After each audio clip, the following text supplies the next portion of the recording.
चुनाव से पहले पश्चिम बंगाल में सियासी हिंसा बार बार देखने को मिल रही है और इसी हिंसा की आग में झुलसने लगा है पश्चिम बंगाल भी। बीरभूम के बोलपुर में ममता बनर्जी के रोड शो से ठीक पहले नंदीग्राम में बीजेपी कार्यकर्ताओं पर हमला हुआ और इस हमले का आरोप टीएमसी कार्यकर्ताओं पर एक बार फिर से लगा है। ये लोग नंदीग्राम में कभी ममता के दाएं हाथ रहे शुभेंदु अधिकारी की रैली में जा रहे थे और हमले के बाद कई कार्यकर्ताओं को चोटें भी आई हैं। हालांकि सभी कार्यकर्ताओं को अस्पताल पहुंचा दिया गया है। साथ ही साथ पुलिस इस मामले की जांच की बात भी कह रही है। लेकिन ये दो तस्वीरें जहां बीरभूम के बोलपुर में ठीक वही जगह जहां पर अमित शाह कुछ दिन पहले पहुंचे थे, रोड शो किया था, विशाल जनसैलाब वहां उमड़ा था, वहां पैदल मार्च किया, पैदल यात्रा निकाली ममता बनर्जी ने हजारों कार्यकर्ताओं के साथ। और ऐसा नहीं है कि बंगाल में राजनीतिक हिंसा पहली बार हुई है। इससे पहले बीजेपी अध्यक्ष जेपी नड्डा की गाड़ी पर भी हमला हुआ था।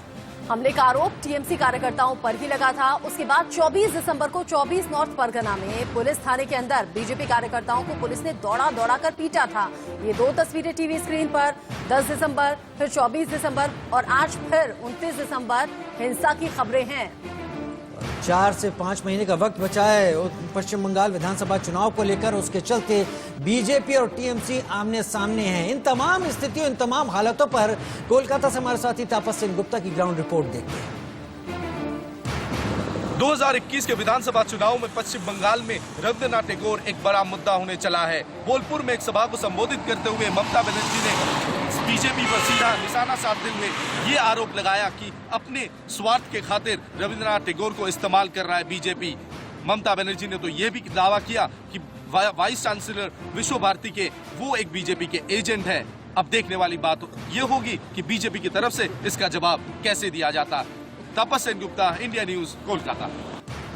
और जिस तरीके से राजनीतिक हिंसाएं लगातार बढ़ रही हैं उसी को लेकर तापस सिंह गुप्ता हमारे साथ लाइव जुड़ भी गए हैं। तापस, जैसे जैसे चुनाव नजदीक आ रहे हैं ऐसे ऐसे हिंसा की घटनाओं की संख्या भी बढ़ गई है और बहुत बहुत कम अंतराल पर इस तरह की घटनाएं सामने आ रही हैं।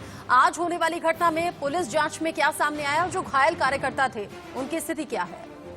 जी देखिए, ये हिंसा की स्थिति रोज बढ़ता नजर आ रहा है पश्चिम बंगाल में। और आज जो नंदीग्राम में जो घटना हुई है उसमें काफी सारे बीजेपी कार्यकर्ता इंजर्ड हुए हैं। उन्हें अस्पताल में इलाज चल रहा है उनका। कुछ लोगों को छोड़ दिया गया है। लेकिन पुलिस ने तहकीकात तो शुरू की है, लेकिन अभी तक पुलिस के पास पुलिस की तरफ से कोई भी इंफॉर्मेशन मीडिया को नहीं बताया गया कि किन लोगों को गिरफ्तार किया गया या किस स्थिति पर ये पूरा इन्वेस्टिगेशन प्रोसेस है। लेकिन इसके दूसरी ओर अगर आप देखें, इसको लेकर बीजेपी और तृणमूल कांग्रेस एक बार फिर आमने सामने दिख रहा है। इस समय बोलपुर में ममता बनर्जी ने एक काफी बड़ी रैली की और उसी वक्त शुभेंदु अधिकारी का एक और रैली था नंदीग्राम में, जहां बीजेपी समर्थक पहुंच रहे थे तो उन पर इस तरह का हमला हुआ। तो आने वाले दिनों में ये आशंका जताई जा रही है कि इस तरह की घटनाओं में और भी बढ़ोतरी देखने को मिलेगी, जो काफी चिंताजनक है। तापस सिंह गुप्ता हमारे साथ इस वक्त लाइव फोन लाइन पर इस वक्त जुड़े हुए हैं। तापस, लेकिन नंदीग्राम जहां पर यह हिंसा हुई है, बीजेपी कार्यकर्ताओं पर हमला हुआ है, ऐसा बताया जा रहा है कि इसमें तमाम समर्थक वो थे जो अब तक शुभेंदु अधिकारी के साथ थे, यानी टीएमसी के ही हिस्से थे और अब वो शुभेंदु अधिकारी के साथ साथ बीजेपी में भी शामिल हो गए। तो क्या अब पता चल पा रहा है कि ये जो अदावत है, ये जो झगड़ा है, ये अब और आगे संगीन रूप हासिल कर सकता है इन तमाम इलाकों में जहां जहां ये रैलियां हो रही हैं?